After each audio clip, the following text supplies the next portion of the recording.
tal? Bienvenidos a Diálogos desde la Frontera. Mi nombre es Diana Ortega y el día de hoy vamos a hablar sobre Ensenada, la cuna del vino mexicano.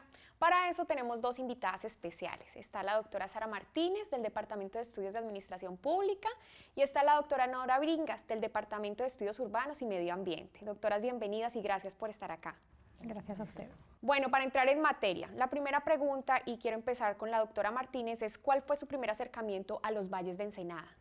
Bueno, mi primer acercamiento a los valles de Ensenada fue recién llegada a Baja California y creo que como todos los que llegamos aquí transitando por esa hermosa carretera que baja de Tijuana a Ensenada, y fue realmente un acercamiento muy como turista, como dicen en Baja California, turista en mi estado, y consistió en recorrer la ruta de lo que eran los valles, o lo que entonces se llamaban los valles, que eran más bien los valles norte de Ensenada, pero realmente sin mucha dirección. Entonces, en ese momento, que fue hace ya prácticamente 20 años, había muy pocos lugares a los que uno podía llegar, pero ya eran conocidas algunas casas vinícolas en particular. Ensenada también era conocida por algunos lugares en los que se podía comer, y fue una experiencia sobre todo muy relajante. Es una experiencia que a mí en particular me recordó mucho, bueno, pues donde vengo, el Mediterráneo y demás, y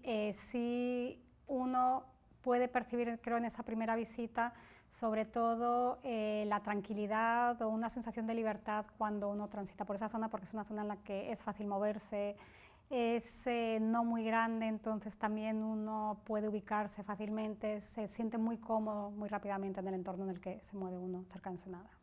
Okay. Doctora Bringas, cuéntenos la suya. Bueno, mi experiencia fue cuando recién llegué a Tijuana a principios de los 80s.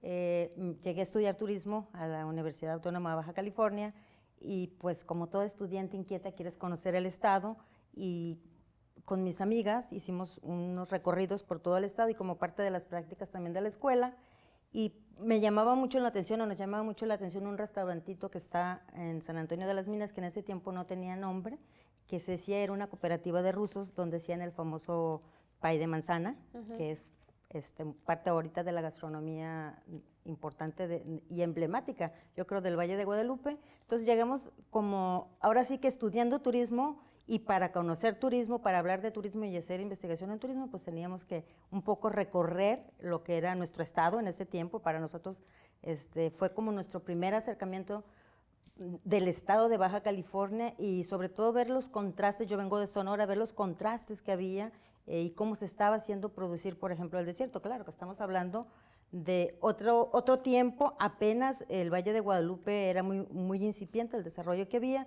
De hecho, en la parte obligada de las visitas a Ensenada eran las visitas a las bodegas de Santo Tomás, que fue la primera vinícola que se estableció en el valle, y pues Cheto posteriormente y todos esos, pero en ese tiempo no tenían esa infraestructura que actualmente cuentan y que está muy orientada de alguna manera al turismo. Solamente eran valles,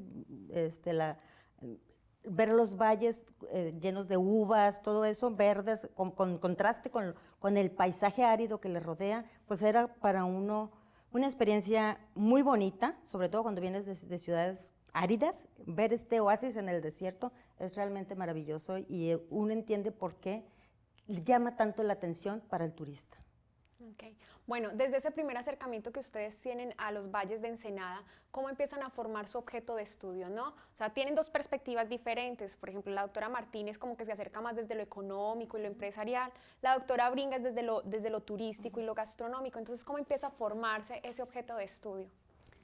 Bueno, en mi caso efectivamente es lo económico, y es mucho la idea de desarrollo regional, desarrollo local. Entonces, los valles son un microespacio muy bien determinado, y que en términos teóricos en los que no vamos a abundar son un laboratorio perfecto para ver una región que puede detonar procesos muy particulares, muy propios de ellos, porque a partir de ciertas características de ubicación están muy cercanos, y a partir de la vocación natural que tienen con la producción de uva y lo que implica eso en términos de producción de vino, les da una identidad muy particular también. A partir de ahí se vuelve un laboratorio muy interesante en esta lógica de ver posibilidades de desarrollo regional detonadas desde los propios actores, desde los propios lugareños, desde las propias tradiciones locales y que además son muy compatibles con el territorio específico, con las capacidades que tiene la región y con unas visiones de más largo plazo que pueden detonar en otras actividades posteriores. Entonces, toda esa lógica empieza con una tesis de maestría, aquí, de una estudiante, en la que se empezó a tratar de ver qué tan colaborativas eran las prácticas en esos valles entre los diferentes actores productivos, por ejemplo. Y otros puntos muy interesantes que en un estado como este, donde hay mucha inversión en maquiladora, de alguna manera es el contramodelo de desarrollo, porque en lugar de ser un modelo que viene más de fuera y con, bueno, digamos, mucha presión externa y en un lugar que es donde estamos en frontera y demás, es una alternativa de desarrollo desde dentro. Entonces eso fue mucho la construcción del objeto y bueno, pues a estas alturas nos da mucho gusto que en las placas estén las uvas en lugar de una maquiladora, por ejemplo. Está bien. Vamos a ir a una pausa y regresamos con la doctora Bringas. Claro que sí.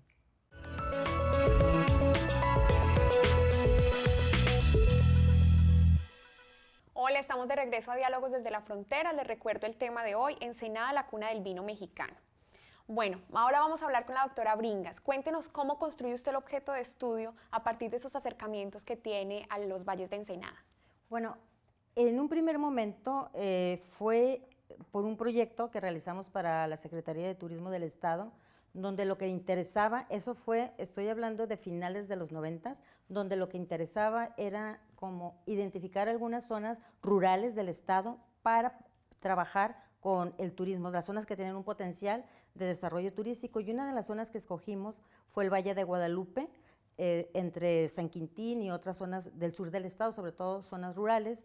Gracias a ese proyecto, pues conocimos, así ahora sí que nos metimos a lo que es la vida del Valle de Guadalupe, los productores, sobre todo pensando en términos turísticos, y empezamos a trabajar y concebir lo que es la zona rural, el Valle de Guadalupe, pero como parte del Valle de Guadalupe nosotros incorporamos lo que son las dos comunidades indígenas que actualmente existen en el valle, que es San Antonio Necua y San José de la Zorra, y la idea era buscar alternativas de desarrollo para turismo alternativo también en estas comunidades indígenas para buscar que pues se beneficiaran también del desarrollo que empezaba a tener en ese momento la zona, sobre todo a partir de que era incipiente, todavía no se concebía esta zona como una zona.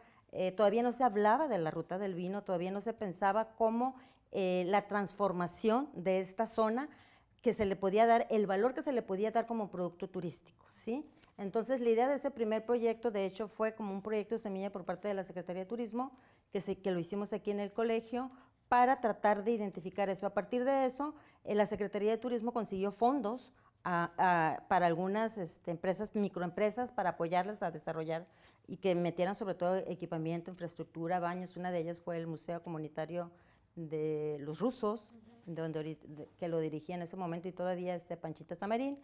Entonces, a partir de eso, identificamos cuáles eran las necesidades que había en la zona para poder explotarse turísticamente hablando, ¿no? Entonces, a partir de ahí empezamos a hablar y a pensar en esta idea de hacer rutas turísticas para poder potenciar lo que era el desarrollo turístico de la zona. Y en ese primer momento se detectaron ciertas necesidades, una de las cuales, la primera yo creo que fue las necesidades de integrar la zona, porque las vías de comunicación eran muy deficientes, solamente había una, las vialidades al interior de estos ejidos que conforman el Valle de Guadalupe, pues no estaba muy bien comunicado, no había señalética, ahorita ya existe todavía señalética, pero todavía no es la suficiente. Entonces se detectaron todas estas necesidades que había, pensando sobre todo en crear realmente lo que es un producto turístico que actualmente pues se ha ido perfeccionando y se ha ido desarrollando, ¿no? Básicamente es eso. Y una de las cosas que me interesaba y que me interesa actualmente mucho potenciar, lo que tiene que ver con este binomio de gastronomía-vino, en términos de que son productos emblemáticos de la región y Baja California, sobre todo Tijuana y Ensenada, están reconocidos, no solamente a nivel nacional, sino yo creo que ya a nivel internacional, en términos de la gastronomía y este maridaje que hacen con el vino. Entonces, por eso realmente fue mi interés, que se ha ido obviamente con el paso de los años, pues se ha ido abundando y tratando de incursionar en otros temas. Ahorita estamos empezando un trabajo sobre cuestiones de gastronomía y vino, pero también para tratar de identificar si este binomio realmente está generando identidad, si hay un sentido de pertenencia ya, cómo se maneja, sobre todo porque pensamos que eso puede potenciar mucho el desarrollo turístico, ¿no? Con darle una nueva mirada al territorio a partir también de los ojos del turista, pero tomando en cuenta también a estas dos comunidades indígenas que existen en esta región. Bien. Vamos a ir a una pausa y regresando vamos a retomar ese tema que usted ha hablado, como cuál es el presente, ¿no? Y cuál es como esa proyección, esa ventana de oportunidad que tienen los valles. Regresamos.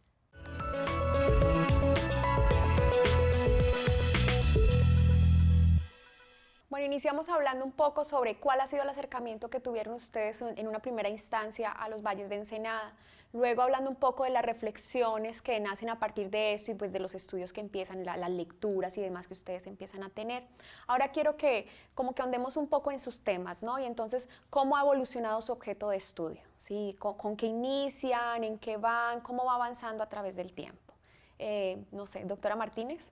Perfecto. Bueno, nosotros efectivamente empezamos con una visión muy económica y más sectorial, porque nuestro primer objeto de estudio eran precisamente esas casas productoras y ver un poco cómo había surgido esa iniciativa, de dónde venían, posibilidades de crecimiento, cómo estaban articulándose.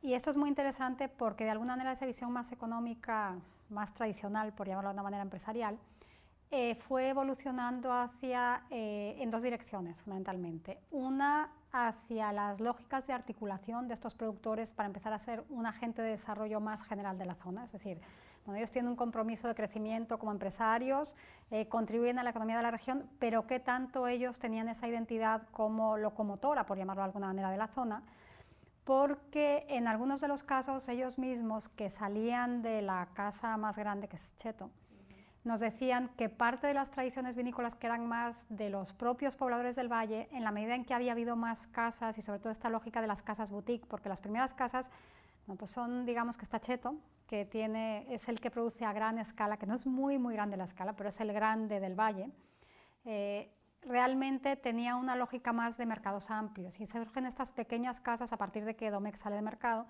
que tienen mucho más esta lógica de calidad en el vino y de mercados muy segmentados. Entonces, esto empieza a, de alguna manera, separar el producto de un sector amplio de la población en los valles. Empieza a generarse esto que comenta Nora de dos modelos de desarrollo que no están necesariamente secuenciados.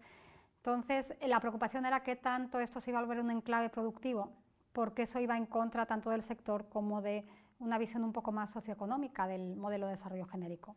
En función de eso empezamos a ver qué actores se articulan y cómo al proceso de desarrollo y en dos dimensiones. Una, cuál es digamos, el impacto social real que está teniendo esto y que tiene que ver con esa lógica de identidad y con esa lógica de inclusión de otras poblaciones de los valles, incluidos los indígenas en un momento dado, cómo son los procesos laborales, qué tanto hay un proceso realmente de aprendizaje, aperturas en términos de capacitación y de trabajo de los propios jóvenes del valle. Y empezamos a trabajar también más específicamente en una segmentación de las empresas, porque eso también es muy interesante, cómo en la medida en que el producto va evolucionando, tenemos diferentes tipos de productores. Entonces tenemos unos productores muy tradicionales, que es prácticamente autoconsumo, consumo local, empieza a haber esta lógica de casas boutique que buscan mucha calidad, y ahora tenemos una tercera generación de empresarios que de alguna manera combinan las dos cosas, es decir, tienen más una visión de mercado, pero también una lógica de un producto de calidad. Entonces, el sector ha ido madurando mucho y en esa madurez empiezan también a asimilar esa necesidad de trabajar en el contexto. Entonces es muy notable, por ejemplo, empezar a trabajar con planes estratégicos para el sector. Primero se articulan como un clúster, porque en ese momento los recursos están en Secretaría de Economía. Después se articulan como un sistema producto BID, porque los recursos se mueven más hacia CEFOA y SAGARPA. Pero sí empiezan a trabajar, por ejemplo, más esta lógica de ser un sector que es producto-servicio. Entonces empiezan a incorporar más lógicas de turismo, empiezan a incorporar lógicas de ver cómo pueden expandir o vincularse o cubrir sus necesidades con otros actores que están en el mismo valle en lugar de ir a buscarlo fuera del valle, o de los valles, mejor dicho, porque es importante hablar de todos los valles, que son 7. En esta lógica empieza a evolucionar mucho más hacia un modelo más socioeconómico que económico realmente. Y empiezan, por ejemplo, a involucrarse mucho, por ejemplo, en cuestiones como uso de suelo, como gestión del agua, que de alguna manera genera pues encuentros y desencuentros, en particular con Ensenada, porque con algunos recursos sí, bueno, pues no es muy digamos, pareja la visión que tienen algunos de los actores a largo plazo. Entonces creo que uno de los objetos de estudio interesantes ahora, que no era tan hacia el inicio, es cómo se puede construir un modelo más integrado socialmente y que sea más equilibrado en términos de los sectores que están interviniendo en esta lógica de bueno, pues crecimiento y desarrollo en Ensenada en general. Y eso también es muy importante porque bueno, pues Ensenada es una zona que realmente dentro del Estado ha presentado ciertos problemas en términos de buscar opciones de largo plazo en ese crecimiento. Trabajaban con la parte de cruceros, por ejemplo, pero digamos que no está tan desarrollada y ahí es muy importante bueno, pues esta intervención del área de turismo que permite presentar un paquete más integrado desde el punto de vista económico y que es un producto de más valor agregado además. Eso garantiza ciertas cosas en términos de calidades de empleo, de posibilidades de proyección a largo plazo y de ubicación en términos de la economía del Estado con otras características en generar nuevas opciones que también son de mucho más valor agregado y que tienen que ver incluso con otras áreas de turismo como servicios médicos y demás que se complementan muy bien con parte de lo que encontramos en a partir de esta identidad vinícola, gastronómica de Ensenada, de alguna manera. Muy bien. Vamos a ir a una pausa y al regreso vamos a tocar ese tema, ¿no? O sea, cómo evoluciona, doctora Bringas, su perspectiva del turismo en los valles de Ensenada. Claro. Regresamos.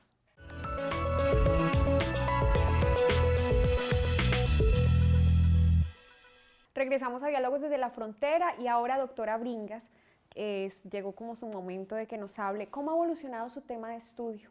Bueno, pues mira, básicamente yo empecé primero trabajando, lo que te comentaba, este proyecto. Posteriormente nos metimos a trabajar en un proyecto que también terminó siendo una tesis de aquí del Colegio de la Maestría, trabajar lo que era el turismo alternativo en estas dos comunidades indígenas, San Antonio de Necua y San José de la Zorra, para lo cual construimos un índice de potencialidad turística para ver en el contexto regional qué tan importante eran estas dos comunidades y sobre todo pensando en potenciar su desarrollo turístico y buscando siempre con la idea de que estas comunidades tienen que ser parte también y deben de beneficiarse del desarrollo que está generando también para la región, en este caso el vino, ¿no? La agroindustria del vino.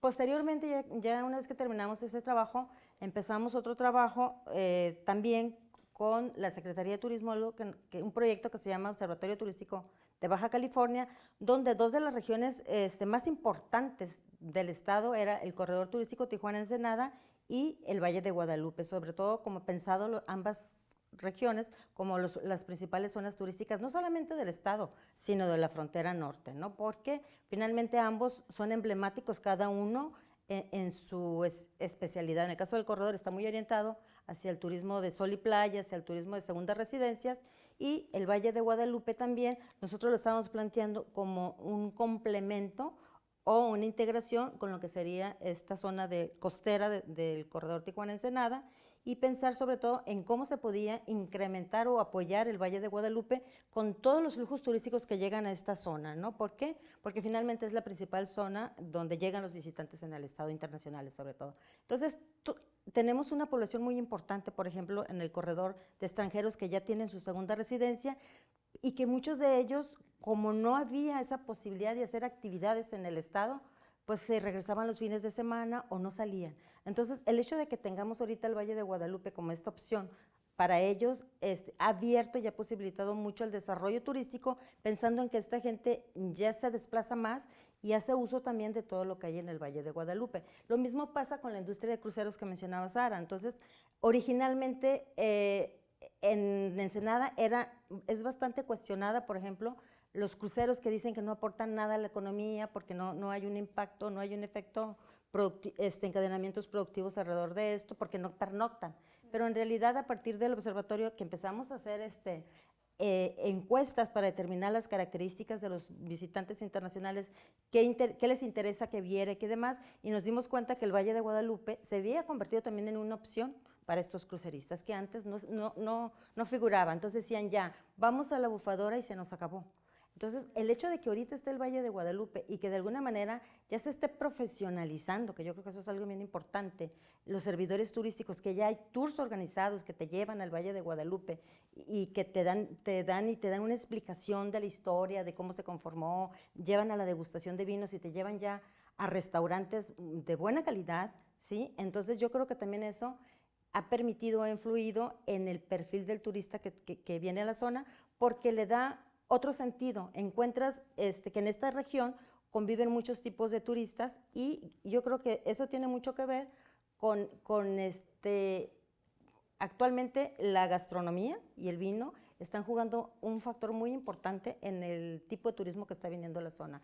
¿Y por qué lo menciono? Porque es bien importante, el turista dejó de venir, no sé si se dieron cuenta, pero a partir de la crisis económica del 2008 hubo un decaimiento de la actividad turística en el estado que estaba perjudicando, ya había llegado a niveles muy alarmantes, entonces se empezaron a buscar otras opciones de desarrollo y en el cual la mirada también se tornó mucho hacia el Valle de Guadalupe como una propuesta y como una zona que podía, no solamente es el Valle de Guadalupe, a lo mejor yo me centro mucho en decir Valle de Guadalupe, pero en realidad ahí empezó y ahorita ya se está empezando a visualizar la idea de incorporar los otros valles también a las rutas turísticas y hacer nuevas rutas turísticas y empezar a generar ese producto turístico. Pero eso básicamente fue, yo creo, como la necesidad que hubo en el estado, que las autoridades y los empresarios tuvieron que voltear los ojos y decir, aquí está pasando algo y cómo hacemos para salir de la crisis y que los turistas regresen a la zona, ¿sí? ¿Por qué?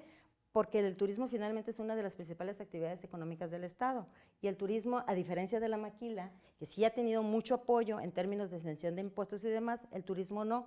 Entonces, si queremos promover que venga el turista, también tenemos que buscar estas nuevas opciones para que también venga un nuevo turista o vengan distintos tipos de turistas en función de la oferta que le estamos ofreciendo. Por eso el Valle de Guadalupe yo creo que se ha convertido en algo estratégico porque te da la posibilidad de visitarlo con distintos presupuestos. Y eso tiene mucho que ver con lo que te mencionaba antes, de que hay un grupo de gente profesional que ya se está preparando, más bien y que ya se ha preparado para recibir estos visitantes. De hecho, por ejemplo, un tour operador, de hecho hay una persona que llevan 2 años consecutivos que gana el Premio Nacional al Producto Turístico y tiene mucho que ver con este binomio de gastronomía-vino, ¿sí? Y entonces ya a nivel nacional y a nivel internacional, diría yo, como que ya el Valle de Guadalupe es conocido, pero entonces yo creo que como ya es conocido, tenemos la enorme responsabilidad, todos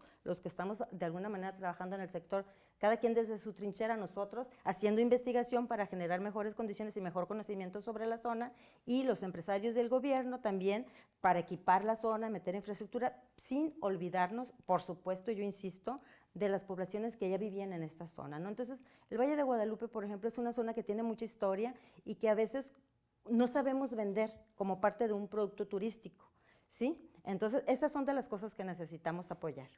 Va, muy bien. Bueno, vamos a ir a una pausa y regresamos a nuestro bloque final.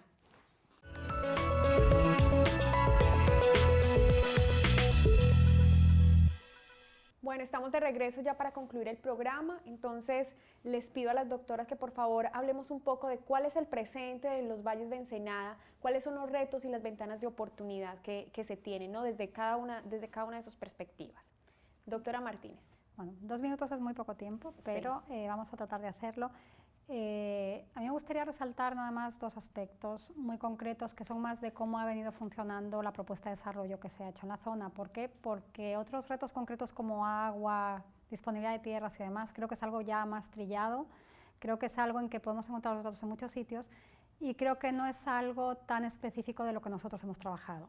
Del tiempo que nosotros llevamos trabajando allá, que se dice pronto, pero son prácticamente 15 años ya, uno de los rasgos más distintivos que creo que describe el momento actual y que es de los retos fundamentales a futuro es cómo ellos consiguen reconfigurar las articulaciones de actores a nivel local para que su proyecto realmente sea cada vez más inclusivo y no se agote.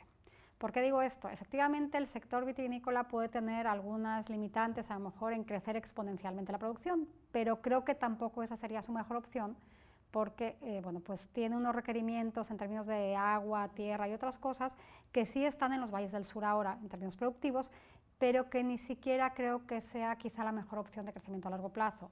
Y sin embargo, esta capacidad de aliarse con otros actores y de poder hacer estas relaciones estratégicas que han estado haciendo hasta ahora, porque si lo ponemos en perspectiva es un sector pequeño que tiene una capacidad de agencia impresionante en términos de movilizar recursos, movilizar apoyos muy concretos en momentos críticos. Creo que si logran hacer eso incorporando a otros sectores, a otros actores, por ejemplo, estas comunidades indígenas, realmente tienen un potencial de crecimiento mucho mayor y en aspectos que ahora no se dimensionan y que van mucho más allá de lo que es estrictamente la productividad del sector, sino su ubicación a mucho más largo plazo como un detonador de desarrollo, como un sector que es visionario en muchas cosas. Y de hecho, a la fecha, por ejemplo, en otras áreas se considera la forma de articulación de ellos como un modelo de operación. Entonces creo que eso es lo que es muy, muy rescatable también del sector, y es un sector que a partir de esa forma de organización específicamente, en momentos en que la crisis está dando en todos los sectores muy, muy fuerte, incluso y particularmente en los agrícolas, pues ellos se mantenían creciendo. Entonces creo que eso responde más a esa lógica de capacidad de articulación y de tener cierto pensamiento estratégico que sí se puede mejorar y que todavía tienen que articularse más y eficientar ciertas cosas, pero creo que eso ha sido uno de los grandes logros que hay en el área. Bien. Doctora Bringas. Pues mira, yo también creo que en términos de turismo hace falta esa integración. Yo creo que el turismo también requiere de meterse a toda esta cadena, de articularse como uno de los actores importantes de la zona. Yo creo que en turismo todavía falta mucho por hacer en la región. Yo creo que apenas estamos empezando a trabajar formalmente, por así decirlo. No estoy hablando en términos de que ya se hizo un folleto o un mapa sobre la ruta del vino. Yo creo que de alguna manera lo que nos falta mucho, yo creo que eso es uno de los principales retos que tendríamos que afrontar, tiene que ver primero, con generar como una marca de la región que también se puede identificar en términos turísticos en otros lados, crear productos turísticos. Y no estoy hablando de la región, de la ruta del vino, porque la ruta del vino no debería de ser una ruta del vino, deberían ser varias rutas del vino con especificidades cada una de ellas y que vaya dirigidas a distintos segmentos de mercado, ¿no? Para precisamente hacerlo inclusivo, incorporar otra vez a estas comunidades también como parte también que pueden beneficiarse de este desarrollo que se está generando en la región, y no olvidarnos sobre todo que la gastronomía es uno también de los sectores que está detonando mucho en la región. La gastronomía, el vino es gastronomía bebible, entonces como parte también tenemos que apoyarlo. Hay que recuperar, por ejemplo, en términos de turismo gastronómico, es un segmento de mercado muy importante y a nivel mundial está demostrado, por ejemplo, los norteamericanos, cuando viajan al extranjero, el principal motivo de sus viajes es por cuestiones de gastronomía, ¿sí? Entonces, aquí tenemos un mercado importantísimo al lado que yo, perdón, pero digo, insisto, no lo hemos sabido aprovechar, ¿no? Entonces yo creo que en esos términos nos falta mucho por hacer en turismo y capacitación de la gente. Yo creo que los servidores turísticos deben de recibir una mayor capacitación para hacer frente y poder atender a estos distintos tipos de mercado, ¿no? Nos falta mucho, yo creo, que pensar en esta región, en este sello distintivo que ya tiene esta región, y yo creo que escuchar a quienes han dado sentido. Yo creo que es muy importante tomar en cuenta los distintos actores, qué es lo que quieren los vitinicultores de la zona, qué es lo que quiere la población que se haga, es su territorio, qué quieren hacer con ese territorio. Yo creo que es una voz que a veces la hemos dejado de lado, entonces yo creo que hace falta tomar en cuenta, sobre todo si estamos pensando en planes de desarrollo para la región, tomar en cuenta a todos estos actores, cómo los vamos a articular y pensar que el turismo puede ser como un plus que le va a venir a dar esta zona para potenciar realmente, junto con la agroindustria, potenciar el desarrollo de la zona en términos de generar productos turísticos competitivos a nivel internacional. Muy bien. Bueno, pues les agradezco mucho a las dos por estas reflexiones que nos han brindado y poder conocer como los valles de Ensenada a partir de estas perspectivas, ¿no? Desarrollo social, desarrollo económico y desarrollo turístico. El tiempo se ha terminado, gracias por estar aquí y a ustedes muchas gracias por estar presentes y nos vemos en una próxima emisión.